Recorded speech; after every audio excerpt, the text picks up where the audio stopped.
Hi there. Today we're looking at Epson and their document cameras. Epson Canada is part of Epson America, which is an affiliate of Japan-based Seiko Epson Corporation.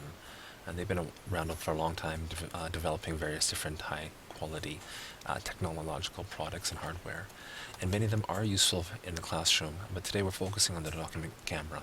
This is a really neat camera because you can take different hard objects and documents that you might not necessarily have immediate access to on the web, be able to blow the image up on screen, and if it's something that you don't necessarily want to pass around to all of your students, but you still want them to have a really clear picture of what's available, you can do that with this. It has great high quality. It's come a really long way. As you can see here with the butterfly example, it does give quite a few different details. As you can zoom in and so on. It has an HDMI port so that you can hook it up to a projector.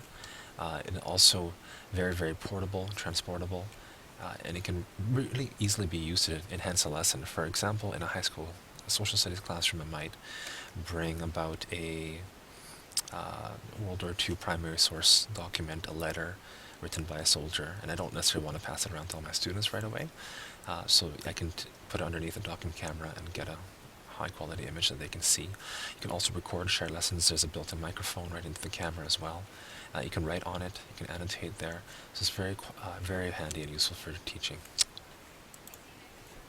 So now here we're looking at Apple, and I think most people are familiar with Apple Inc.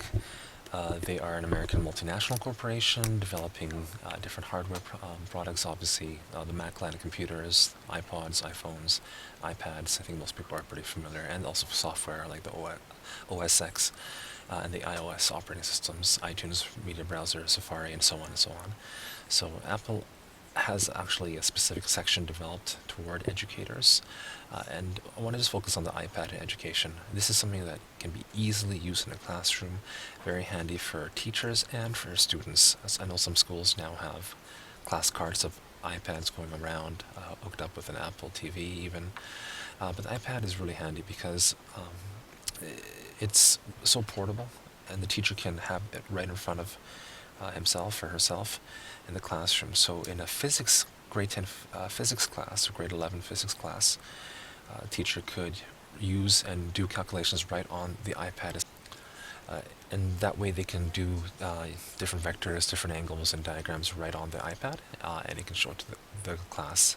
And it's a little different, of course, than an interactive whiteboard would be, but some of the teachers might prefer the portability of that.